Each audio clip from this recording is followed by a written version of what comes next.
En fait, clairement, Bruno, tu l'entends pas hein, quand t'es en zone spectateur, donc il faut vraiment avoir ta radio. Maintenant, comme je te dis, il y a les téléphones où, bon, c'est quand même assez facile d'avoir les infos, donc, mais à l'époque, c'était vraiment très compliqué. Et bien sûr, le souvenir marquant, c'est quand la Mercedes décolle, où t'entends plus personne. Et donc là, bah, je voulais pas trop me faire prendre en photo. Moi, ça me dérange toujours les journalistes qui se font prendre en photo, tu sais, qui posent en fait. Prendre en photo quand t'es en train de bosser, bien évidemment. Mais quand tu poses, c'est toujours compliqué. Je l'ai quand même fait avec Nick Heidfeld et c'est resté, je crois, J'a- ma. Mais non, mais c'est vrai. J'adore tout le prémisse où tu expliques ce qu'il faut pas faire, et tu dis, et je l'ai quand même fait, non, c'est Et je génial. l'ai quand même fait, mesdames et messieurs. Mais non, parce que Nick Heidfeld, ça a été un de mes pilotes favoris en Formule 1. Je te dis, j'étais passionné de Formule 1. Et c'est pour moi, bah c'est un peu l'année de naissance de la catégorie Grand Tourisme, en tout cas de la vision Grand Tourisme telle qu'on la connaît au Mans. Dans les voitures engagées, par exemple, tu avais les Ferrari 250 TR, tu avais des Jaguar Type D. Bienvenue au club, bienvenue dans l'Endurance Club, le podcast que j'ai le plaisir d'animer chaque semaine en compagnie de mon acolyte et rédacteur en chef d'Endurance Mag, Geoffroy Barre. Salut Geoffroy. Salut Anthony, bonjour à toutes et bonjour à tous. Place au 26e numéro aujourd'hui pour notre podcast, un épisode qui sent déjà la plage, le soleil, le repos. On va un peu plus se livrer je crois aujourd'hui et vous allez peut-être même en savoir un peu plus sur nous. D'habitude je dis qu'on en sait plus sur ce monde de l'endurance qui nous passionne. Là on va en savoir plus sur les 24 heures du Mans Geoffroy parce qu'on a décidé de se questionner un petit peu parce que je pense qu'il y a des anecdotes qu'on ne connaît pas sur ce qu'on a vécu avec cette belle épreuve des 24 heures du Mans. C'est un peu l'épisode bonus, ouais, comme tu dis, avant les vacances. En fait, on a eu cette idée de... vous nous avez pas posé de questions, on n'a même pas organisé de FAQ, mais on s'est dit ça peut être sympa de raconter un peu nos expériences en rapport avec les 24 heures du Mans et l'endurance en général. Donc voilà, on a mis en place quelques petites questions, enfin tu vas expliquer mieux que moi. Et en plus, ce qui est marrant, c'est que du coup, alors, on a les questions à l'avance qu'on va se poser, mais par contre, on n'a pas les réponses. C'est-à-dire que je ne sais pas ce qu'Anthony va répondre, et il ne sait pas ce que je vais répondre non plus. Donc effectivement, il va y avoir une vraie... pas une découverte, on se connaît quand même un petit peu depuis quelques années maintenant, mais je pense qu'il y a des trucs qu'on va apprendre l'un de l'autre, ça va être marrant. Ah mais c'est sûr, parce qu'on se connaît, oui, à force de bosser ensemble, de se côtoyer sur les 24 heures justement, mais bah, on se parle pas toujours de ce qu'on a ressenti justement. Nous, on devance les questions des, des internautes et des Ouais, poditeurs. c'est C'est, ça. voilà, comme ça au moins, C'est c'est ça, parfait. je te dis, c'est un peu une FAQ qui n'a pas été demandée.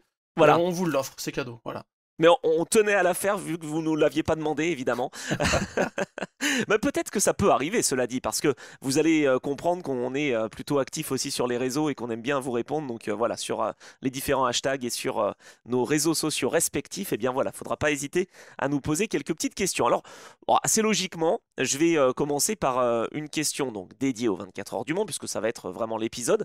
Et Ouais. bah, c'est assez logique de se dire quel est ton premier souvenir finalement de ces 24 heures du Mans en tant que spectateur, devant ta télé ou même sur place. Enfin, quand est-ce que la première fois tu as eu vent de l'existence des 24 heures du Mans et quand est-ce que tu as vraiment un souvenir assez précis? Alors, premier souvenir précis que j'ai, et c'est vraiment un truc, tu sais, c'est pas un souvenir, j'aime bien parler de ça avec les gens, entre les souvenirs que tu as que tu t'es refabriqué, que tu t'es recomposé, ou des souvenirs vraiment authentiques où personne te l'a raconté et c'est vraiment toi qui l'as en tête. Donc moi, c'est vraiment un souvenir que j'ai personnellement, parce que je l'ai raconté il y a quelques temps à mon père et il se souvenait pas de ça. En gros, on est en 93, Ouais. où j'ai 8 ans, tu vois, et mon père va aux 24 heures du Mans parce qu'il a, avec son boulot, il doit avoir des places où il a envie des clients là-bas, il était commercial, donc j'habitais à Nantes à l'époque, donc voilà, le Mans, c'est l'événement où tu peux amener du monde, des collaborateurs, machin. Et donc, moi, je le sais pas, je capte pas trop. Mais en gros, je sais pas, on était le samedi de la course. Et bon, bah voilà, j'ai 8 piges, j'ai pas tout capté. Je dis, papa, il est parti où déjà? Et ma mère me dit, bah il est parti aux 24 heures du Mans, ok. Elle me dit, bah si tu veux, enfin regarde, ça passe à la télé. À l'époque, c'était diffusé sur TF1 et sur M6. C'est Ah magnifique. ouais. Ouais, c'était diffusé sur TF1 parce qu'il y avait un équipage avec Jacques Lafitte et Christophe de Chavannes. Ah, t'as raison, Donc ils avec étaient à la fond. Venturi. Exactement.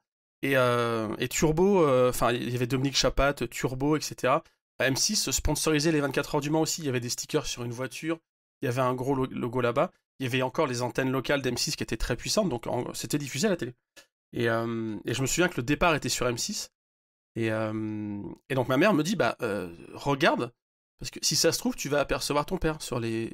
Ah, je dis, ah, ok. Et donc, en fait, mon premier souvenir, c'est ça. C'est que je suis posé devant la télé. départ des 24 heures du Mans 93. Spoiler, j'ai pas aperçu mon père. Hein. Mais par contre, ce que j'ai bien aperçu, c'est les Toyota TS010, les Peugeot 905. Et je me suis dit, mais c'est quoi ce truc, quoi? Parce que avant, j'avais l'habitude.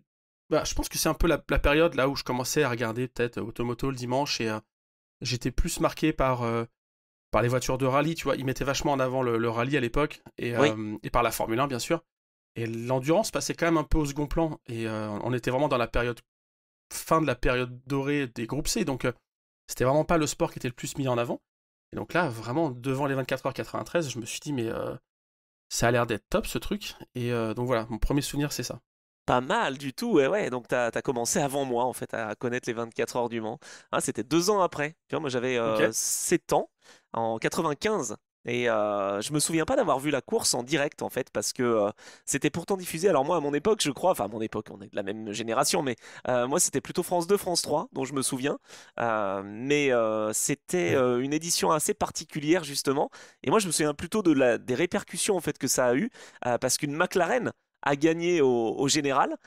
Il pleuvait énormément. Ce que je me souviens, c'est qu'on parlait d'un certain champion Andretti. Alors moi, je le connaissais de la Formule 1, mais c'était le fils que je connaissais. Et je connaissais pas vraiment Mario Andretti à cette époque-là. Et en fait, on disait voilà que finalement, c'était une voiture qui avait gagné, qui était pas censée gagner. Il avait plu énormément. C'est vraiment des souvenirs comme ça que j'ai, mais c'est plutôt peut-être, tu vois, en fin de course ou même au Mhm. JT, avoir ce souvenir-là. Et finalement, ça m'a donné envie. Je me suis dit, mais ah ouais, c'est pas mal, parce que moi, je regardais la F1 depuis 91. Donc moi, depuis que j'ai 3 ans, Et je suis ouais. vraiment bercé à la F1. Et donc McLaren, bah, ça me parlait. McLaren, moi, je connaissais de la F1, mais je savais pas qu'ils étaient ailleurs, en fait. Et quand j'ai eu ce souvenir-là où vraiment je me souviens où on en parlait, c'était un événement quoi, qu'une Ouais. voiture de GT gagne face Ouais, à bien tout le sûr. reste du plateau, surtout avec des conditions particulières. Et donc bah, ensuite ça m'a lancé parce que dès 96, après je regardais vraiment, je me souviens. Alors malheureusement il y avait de la pub, c'était pas tout diffusé, donc ça me frustrait parce que j'aurais voulu regarder vraiment en intégralité. Mais après ça m'a lancé vraiment sur la voie avec 96, 97, etc. pour arriver jusqu'à l'édition du siècle en 99. Mais voilà mes premiers souvenirs. Donc 95, j'ai pas regardé la course, mais j'ai eu Ouais, les c'est marrant. répercussions, j'allais dire. Mais à l'époque, il y avait un peu plus. Enfin, j'ai le sentiment qu'à l'époque, en tout cas, le résultat des 24 heures du Mans était un peu plus relayé auprès du grand public, enfin, dans les Oui, médias. Mais je pense que c'est une fausse impression. C'est juste parce qu'à l'époque, il y avait 4 chaînes de télé, quoi. Enfin, oui. 6. Mais Mais d'un autre tu côté, vois, on en parlait au JT, chose que maintenant. Enfin, après, je regarde plus les non, JT, donc peut-être qu'on en parle aussi. Tu verras jamais BFM ou LCI ou CNews faire un truc sur les 24 heures du Mans. Sauf si un équipage, sauf si Alpine gagne, tu vois. Oui. Mais, ou Peugeot, pardon. Mais sinon, je vois pas. T'as jamais Ferrari remporte les 24 heures du Mans sur BFM, machin. C'est vraiment des news qui passent ils le considèrent même pas, je Ouais, pense. t'as un bandeau. Si, peut-être. Bah, je t'avoue que je regarde plus les chaînes de télé, donc Ouais. peut-être que. Bah, Enfin, les chaînes t'es dedans, d'infos. c'est pour ça. T'es dans Oui, la voilà. télé, toi. Je peux plus regarder parce que je suis dedans. Mais ah ok, donc tu vois, tu m'as devancé. Donc 93 et moi 95. Voilà, Ouais. premier souvenir des 24 heures. Alors après, évidemment, la question logique, c'est que Ah oui. entre 93 et je ne sais pas quelle date justement, eh bien, Ouais. tu as dû te dire, je vais aller sur place au Mans. Alors, quelle est la première fois où Eh tu as bah, connu ce circuit? bah, pas du tout. C'est-à-dire que, Non. bah en fait non, parce que du coup après, alors, pour le coup, j'ai aucun souvenir de 94-95. J'ai jamais regardé la course à l'époque. J'y étais pas. Et je pense que du coup l'intérêt que j'ai eu pour Le Mans m'a un peu remis sur putain, faut que je m'intéresse aux courses de Formule 1, au rallye, machin. Mais l'endurance était toujours un peu difficile d'accès. Ouais. Donc non, je me suis pas du tout intéressé à ça. Première fois que mon père m'emmène au Mans, c'est 96, mais c'est les 24 heures moto. Ah. En Ah fait, parce oui. qu'il est passionné de moto aussi. Et enfin, moi je ne le suis pas, mais lui, il est fan de moto. Et donc il me dit, tu vas voir, c'est super, les 24 heures moto. Donc je vais là-bas la première fois. Là, je prends une grosse claque. J'adore ça. Et c'était en avril. Et il me dit, si tu veux, dans 2 mois, il y a les 24 heures voiture. Je suis ah bah ok, c'est la même chose. Il fait ouais, oui, si, c'est la même chose quoi. Et donc je vais au Mans 96. Donc c'est ma première édition sur place. Ouais. Et où en fait, je mets du temps à capter que bah, les voitures, elles arrivent quand même pas du même endroit. Au niveau du raccordement, il y a un truc en plus, quoi. La chapelle, à l'époque, le virage de la chapelle, c'était un vrai virage, c'était sec, quoi. C'était ce qu'il y avait après la passerelle Dunlop, il y avait une ligne droite, c'était pas l'enchaînement comme on a aujourd'hui. Donc il y Exact. avait la ligne droite et la chapelle était vraiment un fer à cheval assez costaud. Et je me dis, mais c'est marrant, les voitures, elles partent pas à droite, du coup, elles vont à gauche, mais où est-ce qu'elles vont? Et à l'époque, elles allaient vraiment le est de la forêt, c'est parce que c'était vraiment une forêt, quoi. Et donc j'ai découvert ça et j'ai commencé à explorer le circuit. Et c'est là où je me suis dit, genre, je sais pas si j'anticipe une question, je sais plus, mais en gros, Le Mans 96, c'est là où je me suis dit, il y a un truc à faire. Enfin, je sais pas pourquoi. Et je sens qu'ici, je vais revenir. Je suis Ah ouais, connecté avec cet endroit, quoi. Ah, vraiment, direct. t'as Ah ouais, vécu un moi, truc direct. particulier. Ah ouais, ok, Ah ouais, d'accord. j'étais posé au Tertre Rouge et au Est de la Forêt, enfin un peu partout, et je me suis dit, je sais pas pourquoi, mais je sens qu'ici, je vais revenir. Et bah, depuis 96, je reviens tous les ans, donc. Ah ouais, c'est dingue. Donc là, ça t'a vraiment donné envie, c'est incroyable. Et t'avais vécu l'expérience spectateur, enfin, t'es allé un peu partout. C'est là Ah aussi ouais, où bah t'as vu que c'était tout ouvert en fait. la full expérience spectateur avec le billet acheté au guichet en arrivant là-bas le samedi, sur les épaules de mon daron pour voir le départ dans la ligne droite des stands parce qu'on est arrivé 5 minutes avant le départ. Et puis ouais, voilà, après l'ancien village, enfin la totale, la découverte est vraiment un autre monde par rapport aux motos. J'avais vraiment apprécié les motos. Je suis jamais retourné depuis, mais depuis 96. Mais par contre, les voitures, c'était vraiment une claque. Le bruit, enfin le tout quoi. Tout Attends, incroyable. on n'a jamais bossé sur les 24 motos ensemble? Bah tu vois, Ah j'avais le non, je souvenir suis que si. jamais revenu depuis 96, donc ça m'étonnerait, ouais. Ouais. Ah ouais, C'est d'accord. Non, un c'était avec autre Julien peut-être. Ergo alors. Dédicace à Ah bah. Julien. On Ah avait oui, aux bossé motos, ensemble. oui, c'est possible. Toi, par contre, je sais que ta première édition, c'est beaucoup plus tard pour le coup. Et oui, ah bah moi c'est beaucoup moins poétique si je puis dire, même Ouais, si ouais, quand c'est vrai. même ça a été un souvenir de dingue et ça m'a mis une claque. Mais moi la première fois en fait j'y suis allé pour bosser. Je suis jamais allé en tant que spectateur et d'ailleurs c'est encore un petit regret quand même mine de rien. Je suis super heureux d'être impliqué à fond dans l'épreuve et d'avoir finalement accès à beaucoup de choses et Ouais. j'en suis tout à fait conscient et j'en suis ravi. Mais j'ai jamais vécu l'expérience spectateur, je me suis jamais baladé en bord de piste, j'ai jamais pu voir le virage d'Indianapolis en vrai avec les voitures qui passent à quelques centimètres ou quelques mètres de soi. Tu vois, c'est un peu le... Moi, j'ai eu l'expérience de l'autre côté, en fait. Toi, tu as eu l'expérience spectateur. Et moi, c'est en 2013 que je suis arrivé pour la première fois pour les 90 ans de Mm. l'épreuve. C'était déjà des super célébrations. Enfin, je me souviens que c'était Ouais, c'était énorme, ouais. Mm. voilà, un peu spectaculaire. Mais moi, je me rendais pas compte que c'était une édition un peu spécifique. Tu vois, qu'on fêtait quand même 90 ans d'une épreuve. Bah, t'as bien vu le centenaire, ce qu'on a fait. Bah là, voilà, les 90 ans, c'était déjà une petite répétition, on va dire, pour ça. Et bah, moi, j'ai été appelé, en fait, parce que par l'intermédiaire du Mans Classique, où j'avais bossé l'année d'avant en tant que stagiaire, j'avais fait bonne impression, a priori, j'en sais rien, après je l'ai su, mais sur place parce que je mettais en lien des pilotes, les chaînes de télé, les présentateurs, etc. Et ils se sont dit, mais attends, mais ce mec, mais c'est n'importe quoi. Et comment il peut connaître tous ces gens-là? Et c'est vrai que moi, je les connaissais que à travers la télé, en fait. Mais comme je suis assez physionomiste, du coup, quand je les reconnaissais en vrai, j'allais les voir, moi. Salut, tu serais pas dispo pour venir faire une interview, machin? Et hop, et les mecs venaient parce que bah, ils se disaient, bah oui, pourquoi pas, tu vois. Enfin, c'est bien présenté. Et donc 2013, on m'appelle en fait en début d'année. Et là, on me dit, mais est-ce que tu es déjà venu aux 24 heures? Est-ce que ça te dirait? Parce qu'on sait que tu connais bien la course. Je dis, ben ouais, ouais, bien sûr, ouais, allez, je viens, c'est bon. Mais attends, c'était ma première année en tant qu'indépendant vraiment. Bah, j'ai un peu hésité quand même parce qu'on me proposait de faire des interviews dans les stands. Mais moi, j'avais jamais fait ça, Eh d'interviews dans les oui, stands. Moi, je carrément. commentais à la télé. Mais j'avais jamais vraiment connu ça. Et donc, hop, combi, casque, et puis feu, c'est parti dans les stands. Mais non, c'est dingue. Alors avant ça, et je l'expliquerai Alors, tout à l'heure, mais pour qui? il y a... Pour la CO à l'époque, c'est ça, Ouais, c'était pour la 2013? CO, c'était directement pour... bah, il y avait le site communication, quoi, le service communication Mhm. Ouais. qui faisait bah, à la fois, bah, là où tu travailles maintenant, hein, des articles sur le web, et Mhm. puis on faisait aussi une web TV. Et Exact. bah, c'était Exact. génial. En 2012, ça a été créé. Ça s'est terminé fin 2014. J'allais dire Ouais. malheureusement parce que c'était une telle expérience. Et en fait, on proposait 24-24 la course, même plus hein, d'ailleurs, pendant les essais aussi, enfin toute la semaine, une expérience téléspectateur folle Ouais. parce que tu avais les caméras embarquées, tu avais un plateau télé qui avait été mis en place, tu avais donc bah, le pit reporter qui était dans la voie des stands. On était deux, je crois. Il y avait une fille et moi. C'est parti quoi. Et là, cette année-là, j'ai fait 24 heures, enfin même plus d'ailleurs. J'ai pas dormi quoi. En gros, j'ai pas dormi. Je me suis levé le samedi à 8 heures et je me suis couché tant bien que mal le dimanche à 21h30 ou 22 heures. Mais j'étais mais mort. J'ai une photo de moi à 16 heures là ou à 15h30 où j'étais mais rincé de chez rincé parce qu'en plus c'était une édition particulière avec Ouais, le décès d'Alan Simonsen. Enfin, il y avait ouais. énormément d'émotions et puis moi je me disais mais c'est une chance inouïe et peut-être que j'y reviendrai plus jamais.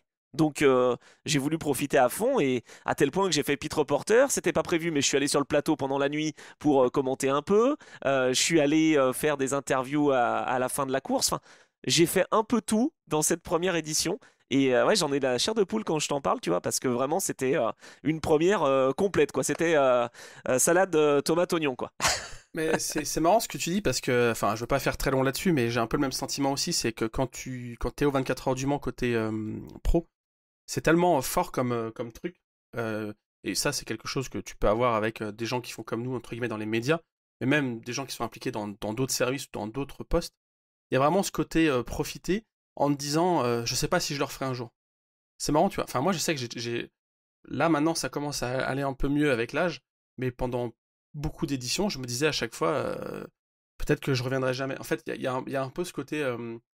C'est pas parce que les organisateurs ou ceux qui donnent les accréditations ou les accès sont des méchants qui te pressent et qui les donnent de manière très aléatoire. Pas du tout. C'est juste que tu as le sentiment de faire partie d'un truc un peu unique, un peu Oui. exceptionnel. Et du coup, ça te pousse à avoir. Je sais pas, ça te donne un petit truc dans le cerveau en te disant waouh, faut que je profite. Je suis là pour bosser. Mais il y a un côté, faut que je profite parce que j'ai l'impression que ce qu'on vit là, c'est exceptionnel, quoi. Enfin, je sais pas, c'est un peu ce que tu dis, quoi. Ouais, complètement. Ah bah mais complètement. Moi j'ai été rattrapé par la ceinture plusieurs fois, mais pas parce que les gens voulaient pas bosser avec moi, mais tu sais, il y a tellement de demandes, on peut vite être remplacé, hein, donc Bien sûr. j'en suis Ah oui, 100% oui. conscient. Je veux dire, enfin, personne n'est irremplaçable, ça on le dit Ah, toujours. c'est sûr. Et, et c'est vrai qu'il y a ce côté-là où ouais, on sait jamais. Enfin, mine de rien, voilà, on est indépendant, donc chaque année on revient, on se dit bon bah c'est bon, j'ai mon petit ticket, ça va. Enfin, j'ai mon accred ou quelque chose. Et ouais, il y a ce côté profiter parce que voilà, on sait jamais. Et c'est tellement unique et c'est tellement demandé. En plus, là, on est dans une ère de l'endurance qui reprend et on en est tellement ravi que voilà, c'est vraiment aussi Ouais. ce sentiment-là. Bah, tu vois, ça m'a fait plaisir de le raconter parce que je crois que je ne l'ai pas raconté beaucoup. T'as, il Donc, pleure, mesdames et messieurs, il pleure. non, je ne pleure pas encore, mais j'ai la chair de poule, tu vois. Bon, et donc arrive à la question suivante, mais je pense avoir la réponse pour toi. Tu me Oui, grilles bah, allègrement. Combien d'éditions t'as fait sur place? Attends, on va compter. Donc depuis là, 2004 depuis 96? ouais, j'ai fait le calcul, ça fait 29. Oh là là, 29 éditions. Attends, mais on va Mm. fêter ta 30e l'année prochaine. Ah bah écoute, on organise quelque chose. Ah bah On là, il fête mes faut, hein. 40 ans et ma 30e édition, c'est ça? Non, attends, c'est dingue, mais oui, mais bien Mm. sûr. C'est juste fantastique en fait. Et bah alors là, attends, je me le note en rouge. Ça fait presque un tiers des éditions, c'est pas mal, hein. Non, mais c'est un truc de malade. Je, je vais En bientôt vrai, rejoindre Henri Pescarolo. Non, mais attends, c'est mais vrai, c'est bientôt. beaucoup, hein. Ouais, c'est Attends, beaucoup. mais lui, il en est à 33. Toi, tu vas Ouais, y bah ouais. arriver Non, allègrement. mais c'est marrant. En fait, ouais, c'est la. Enfin, tu vois pas le temps passer là-dessus. Et après, ouais, j'ai fait sans discontinuer, quoi. C'est vrai que, tu vois, comme on disait, des fois, t'as peur, tu te dis, est-ce que je vais revenir, est-ce que je serai dans les mêmes conditions, est-ce que je referai tel truc. Mais même déjà en simple spectateur, dès que je suis venu la première fois, il y a eu un espèce de principe après, un accord tacite, on va dire, avec mon père dans les premières années, de toute façon, la 24e semaine de l'année, le deuxième week-end de juin, peu importe, on y va. La seule exception, la seule entorse que j'ai faite, c'est pas 2020, parce que 2020 j'y étais, contrairement à beaucoup de gens, ça j'avoue que c'est un truc assez rare d'y avoir été. Mais la seule entorse que j'ai fait, c'est 2004, l'année où j'ai passé le bac, où du coup j'ai fait tous les soirs d'essai, mais je suis pas allé à la course. Ouais, bon, Mais bon, t'avais une j'ai quand même. excuse. Parce que le lundi matin, j'avais des épreuves du baccalauréat, donc tu vois bien, mes parents étaient un peu stressés par ça, moi un peu moins. Mais du coup, je pense que j'ai dû poncer France Télévisions avec les commentaires de Gérard Rolls et Lionel Chamoulot. Ah ouais, Euh, ouais, ça on devait être s'en difficile, souvient. mais bon. Voilà.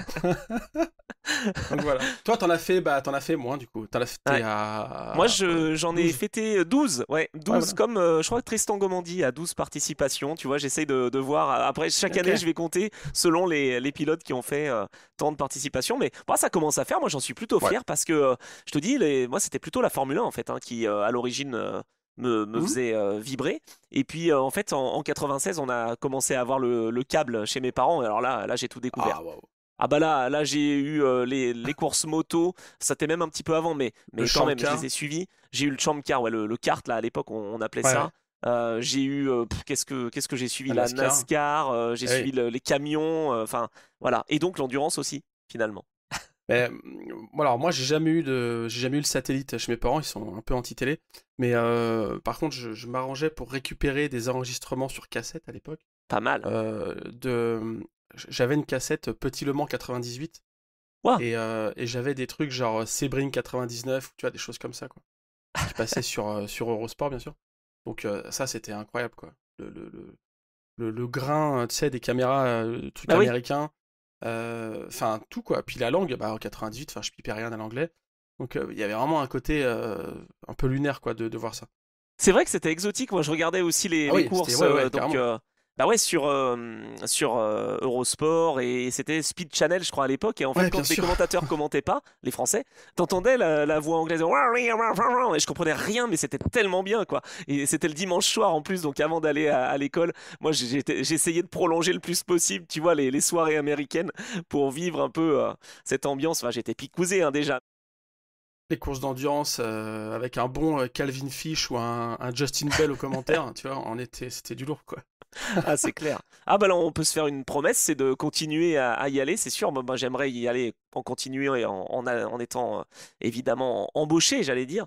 Parce que là, ça fait 12 fois en tant que professionnel finalement. Mais une fois en spectateur, bah, je dirais pas non finalement dans quoi? Dans 15-20 ans. Ouais voilà c'est ça, ça reviendra un jour de toute façon. Voilà, on en profitera. Bon, quelle édition tu as donc Hmm. vécu de ces Mhm. 24 heures et que tu voudrais revivre? Parce que ça aussi, ça, c'est quelque chose, des fois tu te dis, attends, mais qu'est-ce qui s'est passé cette année-là? Ah ouais, j'aurais bien voulu quand même la revivre. Ben voilà, alors est-ce que tu as une édition, ou peut-être deux d'ailleurs, parce que moi j'en ai deux, que Ah tu pas voudrais mal. revivre? Bah alors moi c'est donc du coup depuis 96, bah moi c'est évident c'est 99. Ah Le- ouais. Parce que je crois que j'ai jamais été autant aussi chaud pour une édition que 99. Je vous donne le contexte. On dormait chez quelqu'un, une personne de la famille qui avait une maison juste à côté du circuit, une petite maison construite à l'époque où il y avait l'usine Renault et donc les ouvriers avaient leur logement ici. Donc vraiment à deux pas du circuit, à 15-20 minutes à pied. Et 99, quand je vous dis que j'étais chaud, c'est que là, j'étais vraiment dans le pic où je commençais vraiment à être. J'achetais le Main Lib, j'achetais West France, j'avais acheté les séries limitées, les enveloppes avec les timbres dessus, 24 heures du Mans. Le Waouh. moindre truc dérivé qui traînait, je mettais la main dessus, quoi. Et j'avais le vieux caméscope avec les cassettes à bande. J'ai filmé même les journaux en disant voilà, j'ai acheté les journaux. Là-bas, j'ai dû faire. Il faudrait que je la numérise un jour, mais je dois avoir 40 ou 50 minutes de vidéo du Mans 99. Et le truc, c'est que évidemment, j'avais pas la connaissance de la course que j'ai aujourd'hui. Donc, j'ai pas capté grand-chose à ce qui s'est passé. Euh, c'est vachement dur quand t'es en spectateur. Et même C'est ce que j'allais aujourd'hui, hein, dire. les spectateurs, c'est très dur. Ouais. Alors, maintenant, il y a les téléphones. C'est un Mais peu mieux parce que maintenant, t'as Ouais, les écrans géants avec beaucoup d'incrustations, ouais, bien la sûr. voix de Bruno Vandestick, tu peux avoir Radio Bon, Le Mans aussi si tu veux. voilà. Enfin, voilà. En fait, clairement, Bruno, tu l'entends pas hein, quand t'es en zone spectateur. Donc, il faut vraiment avoir ta radio. Maintenant, comme je te dis, il y a les téléphones où, bon, c'est quand même assez facile d'avoir les infos. Donc, mais à l'époque, c'était vraiment très compliqué. Et bien sûr, le souvenir marquant, c'est quand la Mercedes décolle, où t'entends plus personne, où t'as safety car, donc les voitures aussi, tu vois, tout se calme. Et je me souviens vraiment de ça. T'étais C'était où? un moment assez fort. Et j'étais au niveau du raccordement. Parce que, en fait, à l'époque, Mercedes, après, a expliqué, alors je vais essayer de la faire courte, parce qu'on va peut-être reparler de cette voiture après dans les questions qui viennent, mais cette voiture qui avait tendance à décoller quand il y avait apparemment un flux d'air devant qui était perturbé, ou quand il y avait des bosses, bon bref, ils avaient ajouté entre les essais et la course des petits flaps à l'avant pour guider l'air, en gros pour lui donner un peu plus d'appui et pour éviter qu'elle décolle. Et juste avant qu'elle décolle, elle a eu une touchette, la Mercedes, avec une Porsche qui était en catégorie GT. Et que j'ai filmé, je m'en souviens en fait, de Non! filmer ça, une touchette au niveau du virage du raccordement. Et le tour suivant, elle décolle. Et alors eux, ils ont dit après que c'était parce qu'il y avait eu un contact et qu'elle avait perdu cet élément aérodynamique. Et que donc elle avait décollé. Sinon, elle n'aurait pas décollé. Est-ce que c'est la vérité? Je sais pas. Mais en tout cas, je confirme qu'il y a bien eu une touchette au raccordement. Et donc j'étais là. Et d'un seul coup, on a entendu Bruno s'exclaffer, Wow. hurler sur ce truc-là. Et donc on a été voir au niveau de l'écran géant qui est, tu sais, au début de la ligne droite. Il y en a toujours Oui. un, d'ailleurs. Et donc là, quand tu vois l'image la première fois, tu te dis, bah, c'est pas possible. Enfin, non, ça n'existe pas, ça. Une voiture qui décolle Ah comme ça. bah, je l'ai vécu en direct aussi, mais moi devant la télé, et c'était une image surréaliste, hein. Ah ouais, c'était fou. Donc voilà, pour te répondre, une édition que j'aimerais bien revivre, 99. Et du coup, vu que je suis assez fan de cette époque-là, peut-être 98. Enfin, quand je réfléchis, je me dis, en fait, si je pouvais en revivre une en connaissant ce qui va se passer, tu sais, en pouvant anticiper, Oui. je pense que je me referais 99 et je prendrais du plaisir aussi à me refaire 2011. Ah, pas mal aussi. C'est vrai que j'ai pas pensé à Ah ouais. 2011, ouais, tout à fait. Ouais, en sachant ce qui va se passer, en anticipant, c'est un petit bonbon, quoi. 2011, tu vois, tu sais exactement les. Enfin, après, j'ai eu de la chance. Enfin, j'ai eu de la chance. Ça va faire bizarre de dire ça, mais en 2011, j'étais là où il y a eu le crash d'Alan McNish, donc je l'ai vu de mes propres yeux. Ouais. J'étais en face, donc voilà. D'ailleurs, ton J'ai- père a j'ai- pris une photo, non, de ce crash-là, c'était Ouais, qui on était a reprise. fait une. J'étais accrédité à l'époque, effectivement, avec mon père, c'est vrai. C'est vrai on peut tout dire dans cet épisode, donc j'étais accrédité avec lui et c'est lui qui a fait une photo de la sortie de McNish avec Beltoise. Et c'est une photo qui a déjà bien marché quand on l'a mis en ligne parce il y avait pas encore de photos tout de suite de l'accident. Il y avait la vidéo, mais il n'y avait pas de photo où les gens pouvaient s'arrêter, regarder, se dire mais c'est fou, la voiture qui est complètement en l'air comme ça. Et donc c'est une photo qu'on a vendue à plusieurs magazines après aux États-Unis. Ouais. Et je l'ai encore, j'ai encore une demande. Enfin, je l'ai encore vendue cette année, au début d'année à Road Track. Ils ont fait un numéro spécial Le Mans. Et ou c'était l'année dernière, c'était pour le centenaire. Mais Road Track l'a acheté, il y a eu Top Gear, enfin on l'a vendu à plein de magazines US, c'est marrant. Ouais. Génial. Ah ouais, punaise. Ouais, ça aussi, c'était un souvenir assez Ouais. fou. Alors pareil devant ma télé, hein, puisque je suis arrivé qu'en 2013, moi, sur place.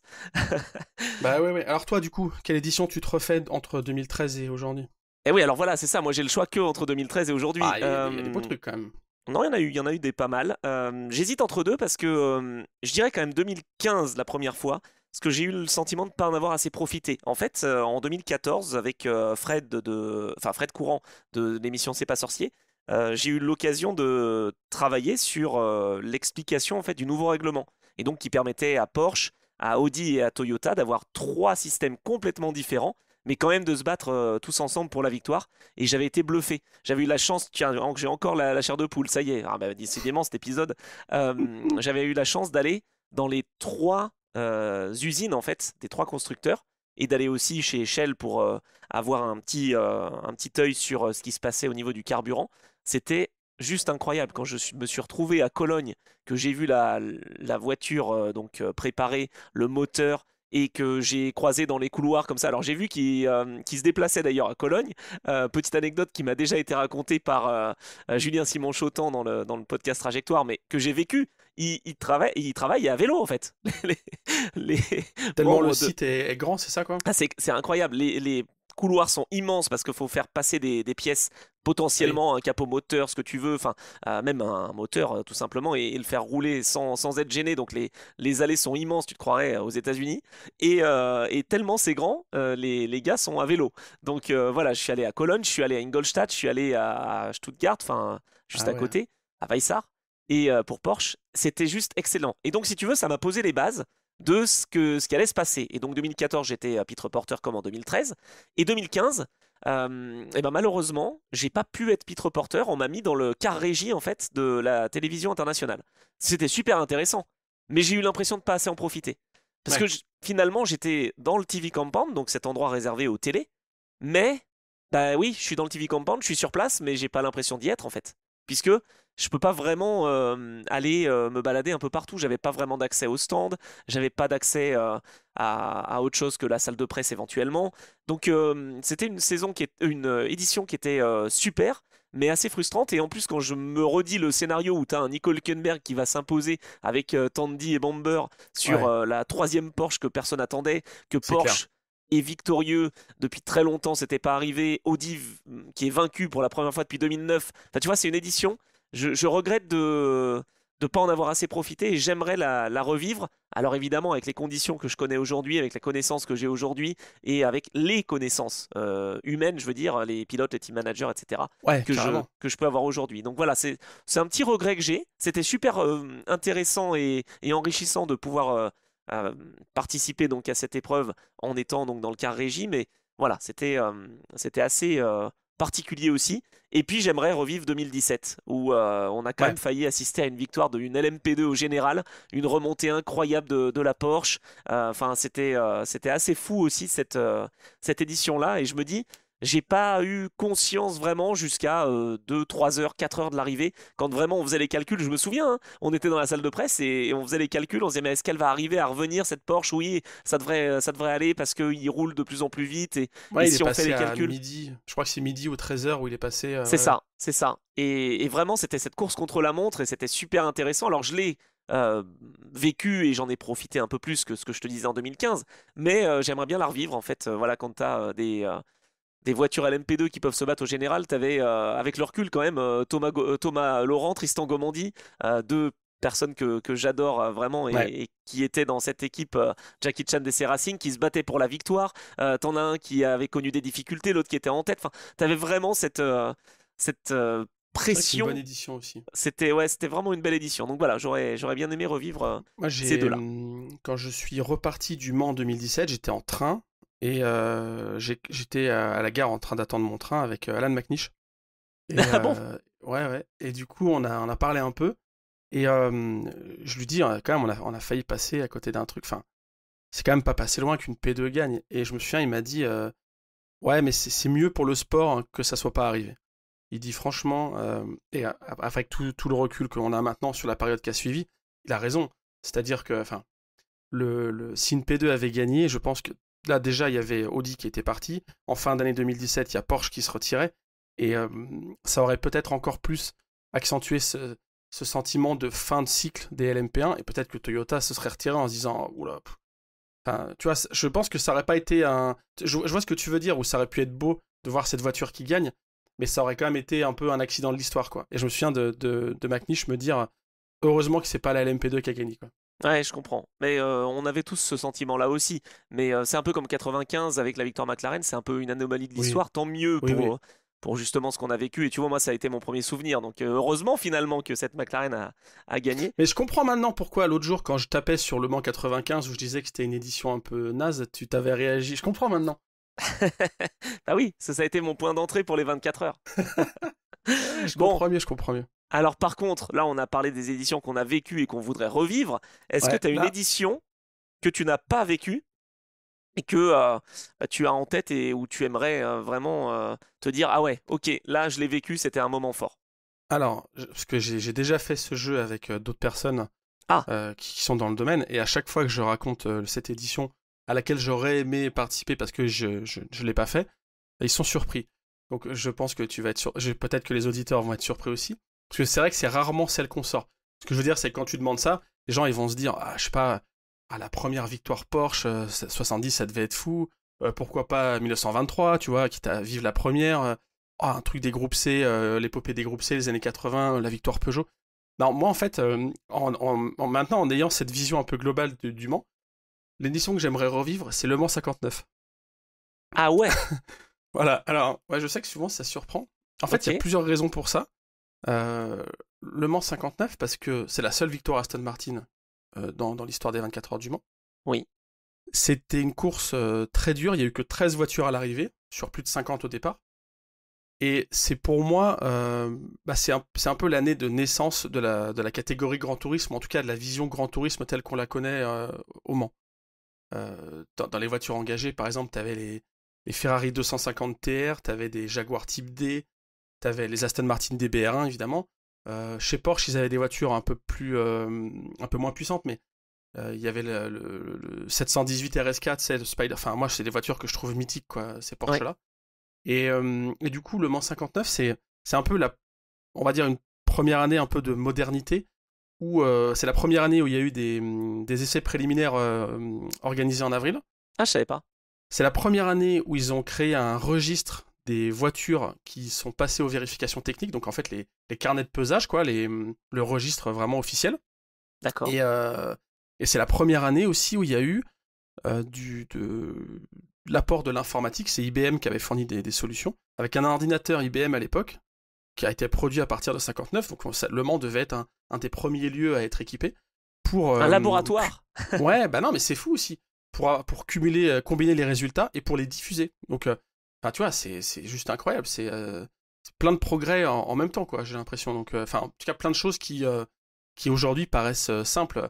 Avoir un registre des voitures qui participent, avoir des essais avant, avoir des ordinateurs, enfin, voilà, c'est logique, mais c'était pas le cas avant. Donc, voilà, 59 pour ça. Et puis parce que la course, enfin, j'adore les Aston Martin DB1, pour moi, c'est vraiment c'est des voitures qui sont superbes, quoi. Je trouve que les voitures de la fin des années 50, ouais, bien sûr. Carroll Shelby, il y avait Stirling Moss aussi, qui n'a pas gagné, mais qui était de l'aventure. Ouais. C'est vraiment l'épopée des Anglais qui viennent en Sarthe, où ils allaient à leur fameux hôtel un peu plus loin, tu sais, avec les voitures, par la route. Enfin, tout est légendaire, en fait. Sur cette époque-là, tout est légendaire, je trouve.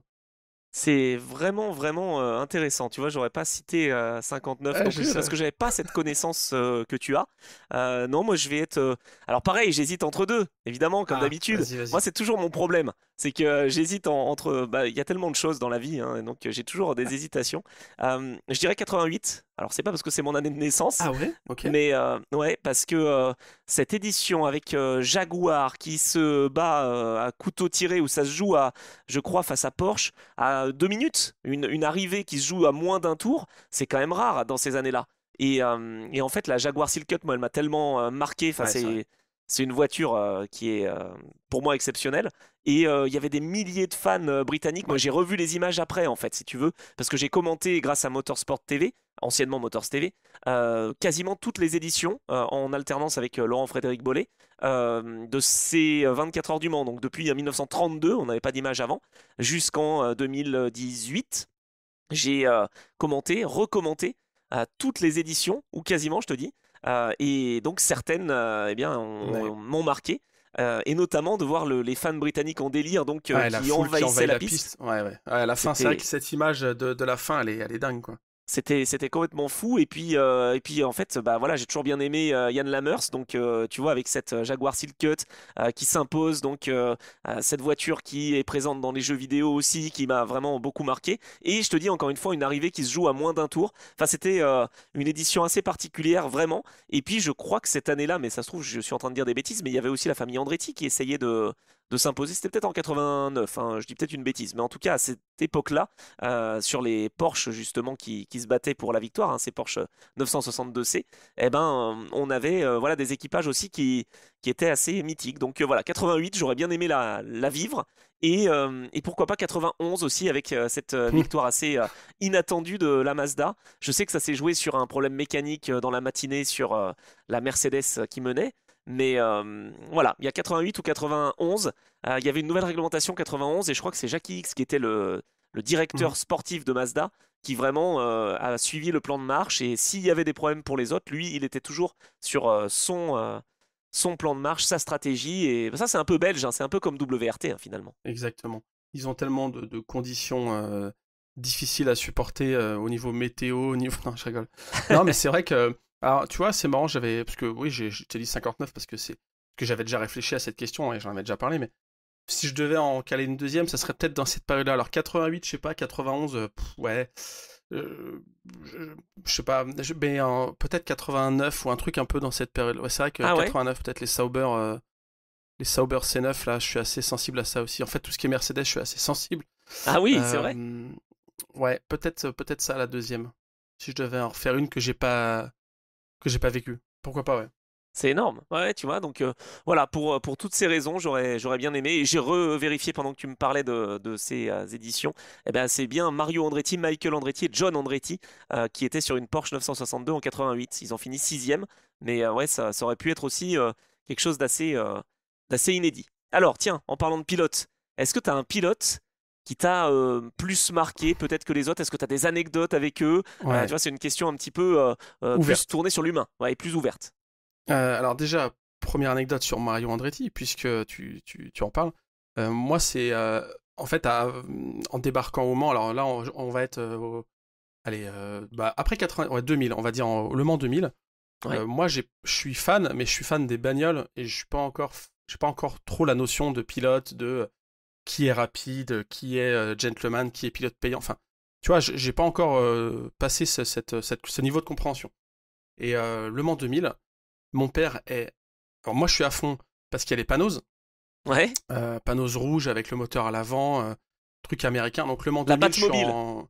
Le Mans 2000, je suis en maillot de basket Kobe Bryant, drapeau américain. Non mais c'est vrai, hein, c'est Non, mais pas je te crois.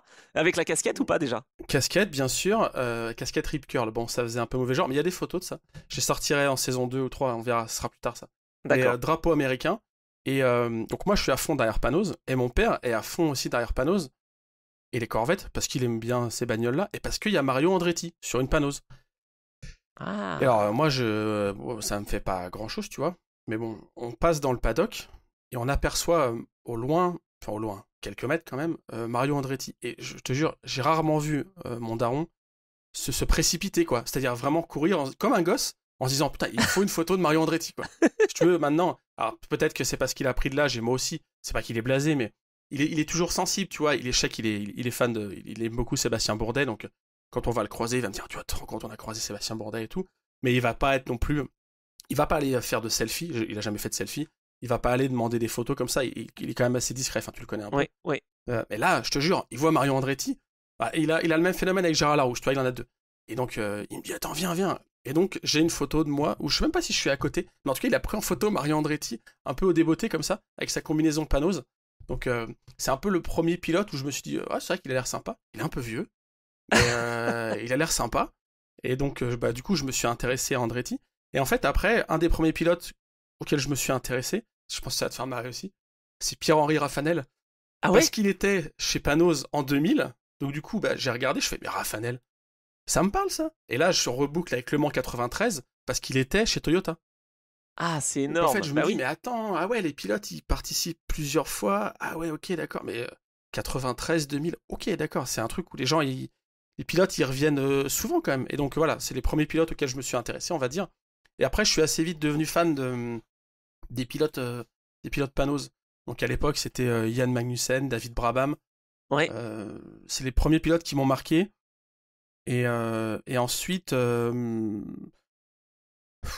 les années, toute la série des années 2000, je t'avoue que j'ai pas eu un amour particulier pour Tom Christensen ou pour les Mais parce que pilotes comme ça. je crois aussi, comme tu bossais, c'est quoi ta première fois en tant que journaliste ou... 2007. Ouais, tu vois, donc je pense qu'après, t'as ce côté-là, ce recul, moi ça me l'a fait aussi, tu vois, à l'époque j'étais vraiment plus fanboy, comme on dit maintenant. Mhm. Maintenant, je suis plus détaché. Ouais. Récemment, j'ai fait une émission, tiens, avec les pistonnés d'ailleurs, où sur Yuki Tsunoda, voilà, je dis que ça m'enthousiasme pas et que qu'il remplace Perez ou pas, ça me fait ni chaud ni froid. Et tout le monde est tombé dessus en disant, bah tu l'aimes pas du tout, mais qu'est-ce que tu fais? Ouais. Non, c'est vrai que factuellement, voilà, ce gars-là, il me donne pas de frissons ou de sensations particulières. Et tu vois, je pense que c'est ce côté journaliste aussi qui fait qu'on prend du recul, quoi. Ouais, peut-être après. Moi, je suis resté vraiment fan du truc Panos. Anecdote, j'ai créé en 2006 un site internet dédié à Panos en français. J'étais vraiment à fond, tu vois. Ah Et ouais, ouais. Et ils ont gagné en 2007 le GT avec l'Espérante. Et exact. du coup, en fait, mon site, c'était, j'étais le site référence, on va dire, sur Panos en français. Autant dire que j'étais tout seul et qu'on était 30 personnes, 30 lecteurs, mais bon. Et mais c'était un peu le premier pas que j'ai fait sur le web. Et Avant même j'avais Endurance participé. Mag.